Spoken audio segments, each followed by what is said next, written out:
दोस्तों recently UPSC ने अपनी सभी फॉर्म्स को फिल करने के लिए ओटीआर मैकेनिज्म लॉन्च किया था। ओटीआर मतलब वन टाइम रजिस्ट्रेशन, कि आप एक बार यूपीएससी की वेबसाइट पर जाकर अपना ओटीआर बना लीजिए। उसके बाद जितने फॉर्म्स आएंगे वो सारे के सारे ओटीआर डैशबोर्ड में रिफ्लेक्ट हो जाएंगे और आप अगर कोई भी फॉर्म भरना चाहते हैं आप ओटीआर मैकेनिज्म का इस्तेमाल करके उसे फिल कर सकते हैं। बट अब यूपीएससी ने इस ओटीआर को खत्म कर दिया है, तो अब ओटीआर मैकेनिज्म इस्तेमाल नहीं किया जाएगा।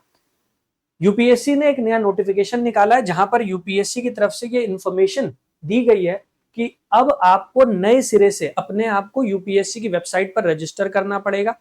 एक बार वो रजिस्ट्रेशन कंप्लीट हो गया उसके बाद आप यूपीएससी का कोई भी फॉर्म फिल कर सकते हैं। कहां पर जाकर आपको ये सारी डिटेल्स फिल करनी है वो इस नोटिस में दिया गया, मैं आपको एक बार समझा देता हूं। The Union Public Service Commission is introducing a new online application portal for registration and filling up of application form। तो एक नया ऑनलाइन रजिस्ट्रेशन या ऑनलाइन एप्लीकेशन पोर्टल लॉन्च किया जा रहा है। The UPSC online application portal has 4 parts arranged in 4 separate cards. तो ये जो नया एप्लीकेशन पोर्टल है इसके 4 हिस्से होने वाले, 4 पार्ट होने वाले। कौन कौन से?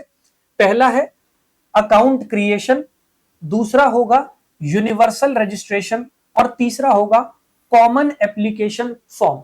तो ये 3 पार्ट्स होंगे, ठीक है। Contains information which are common to all the examination and can be filled any time by the candidate.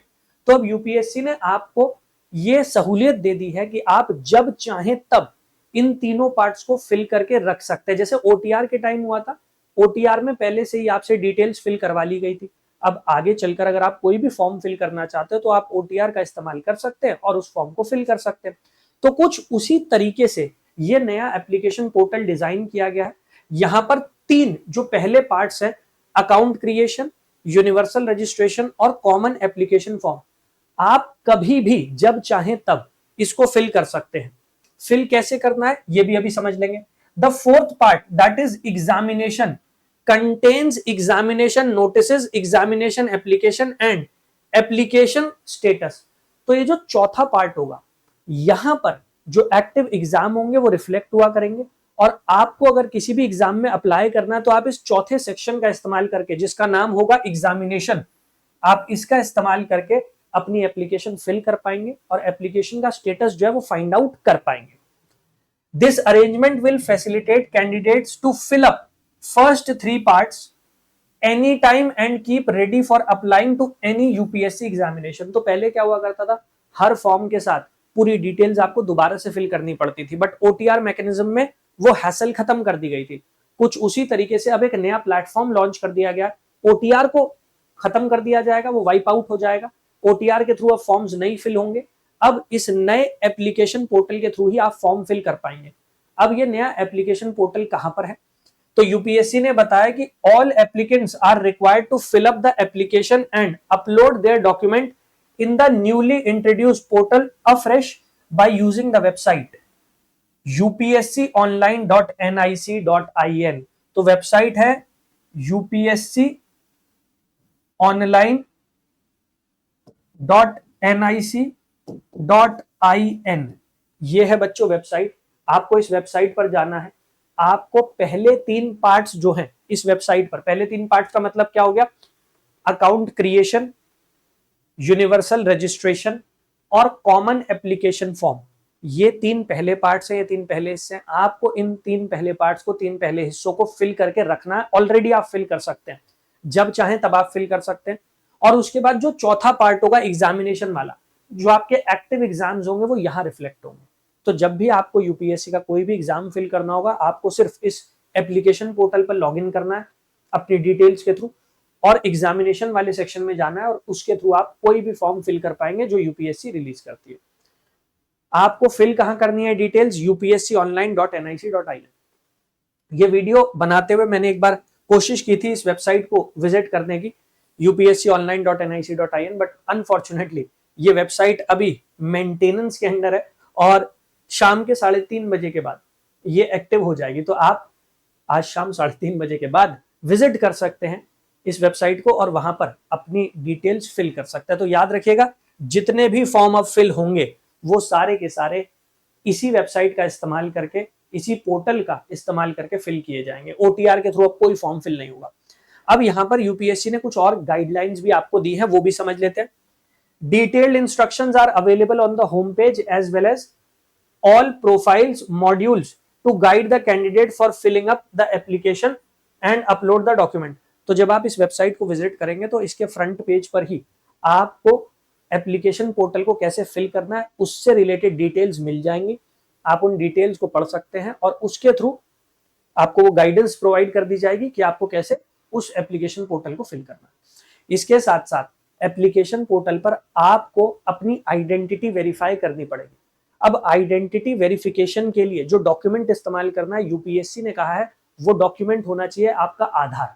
ऐसा नहीं है कि ये मैंडेटरी है, बट यूपीएससी ने बहुत स्ट्रिक्टली इंस्ट्रक्शंस दिए हैं कि आप आधार का ही इस्तेमाल कीजिए। एप्लीकेंट्स आर स्ट्रांगली एडवाइज्ड, तो ऐसा नहीं है मैंडेटरी है, but you are strongly advised. और जब यूपीएससी कह रही है स्ट्रांगली एडवाइज्ड तो आप फॉलो कर लीजिएगा, क्योंकि आगे चलकर फिर आपको कोई प्रॉब्लम नहीं आएगी। Applicants are strongly advised to use their Aadhaar card as ID document in the universal application for easy, effortless and seamless verification and authentication of ID and other details, after which it serves as a permanent and common record for all examination। तो एक बार आपने इस application portal को fill कर दिया, अपनी details वहां पर टाइप कर दी, उसके बाद आपकी ये डिटेल्स यूपीएससी के पास स्टोर हो जाएंगी।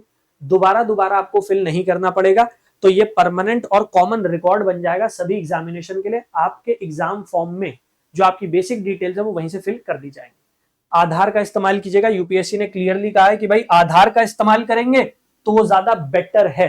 तो प्लीज काइंडली यूज आधार जब आप यहाँ रजिस्टर कर रहे हैं और आप अपने आप को वेरीफाई करा रहे हैं, अपनी आइडेंटिटी को वेरीफाई करा रहे हैं।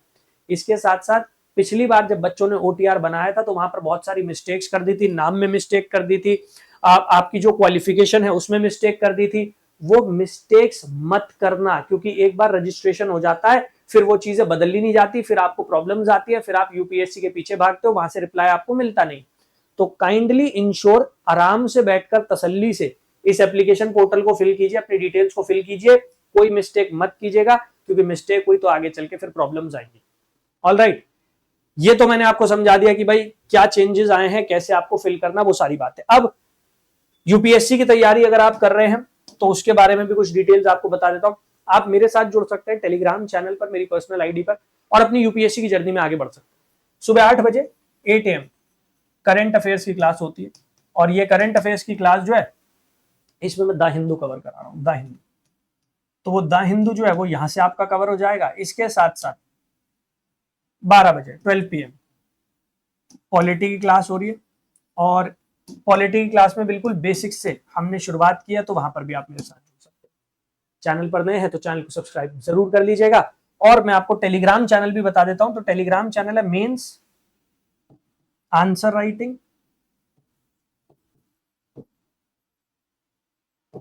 Bye Ankit sir. तो ये टेलीग्राम चैनल है, इस टेलीग्राम चैनल पर भी आप मेरे साथ जुड़ सकते हो और अपनी प्रेपरेशन में आगे बढ़ सकते हो। इसके साथ साथ अगर आप पेड बैचेस में जुड़ना चाहते हैं तो पेड बैचेस का भी ऑप्शन है, वहां पर आप कैसे मेरे साथ जुड़ सकते हैं। आपको क्या करना है, आपको गूगल पर जाना है या फिर आप एप्लीकेशन का इस्तेमाल कर सकते हैं, हमारी यूपीएससी टॉपर्स हब। तो एप्लीकेशन का नाम भी यही है, यूपीएससी टॉपर्स हब, और वेबसाइट का नाम भी यही है, यूपीएससी टॉपर्स हब। वेबसाइट पर जाइए, एप्लीकेशन पर जाइए। जब आप आ जाएंगे वेबसाइट पर, एप्लीकेशन पर, तो यहाँ नीचे की तरफ आपको बैचेस दिख जाएंगे। ठीक है, इन बैचेस में आप इनरोल कर सकते हैं। सपोज आपको इंडिविजुअल फाउंडेशन बैच लेना है तो यूपीएससी का फाउंडेशन बैच यहाँ पर है, इंग्लिश हिंदी दोनों में है। अगर आपको पीएसआईआर ऑप्शनल लेना है तो पीएसआईआर ऑप्शनल का भी ऑप्शन यहाँ पर है। अगर आपको मेंटोरशिप का बैच लेना है तो उसका भी ऑप्शन है। और अगर आपको दो बैचेस एक साथ कंबाइन करके लेना है, सपोज आप पीएसआईआर भी पढ़ना चाहते हैं, आप फाउंडेशन भी पढ़ना चाहते हैं, या आप मेंटोरशिप में रहकर तैयारी करना चाहते हैं, तो वो ऑप्शन भी यहाँ पर आपको दिए गए। आप इन बैचेस में इनरोल कर सकते हैं, तैयारी में हमारे साथ आगे बढ़ सकते हैं। ऑलराइट, एडमिशन लेने के लिए क्या करना है, बैच पर जाइएगा। जब बैच पर आप जाएंगे तो सारी डिटेल्स आपके सामने आ जाएगी।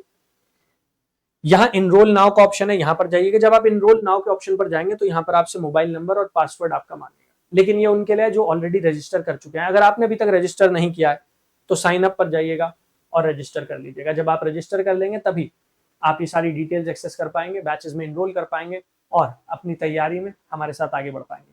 In case you have any doubt, any query, contact us पे जाइएगा। कॉन्टैक्ट अस पे जाएंगे तो यहाँ पर ये नंबर आ जाएगा, इस नंबर पर एक व्हाट्सएप ड्रॉप कर दीजिएगा, एक कॉल कर दीजिएगा, आपको बैचेस की सारी इन्फॉर्मेशन जो है वो मिल जाएगी। I wish you all the very best. लग के तैयारी कीजिएगा जिससे अल्टीमेटली सिलेक्शन आप ले पाए। Thank you. जय हिंद।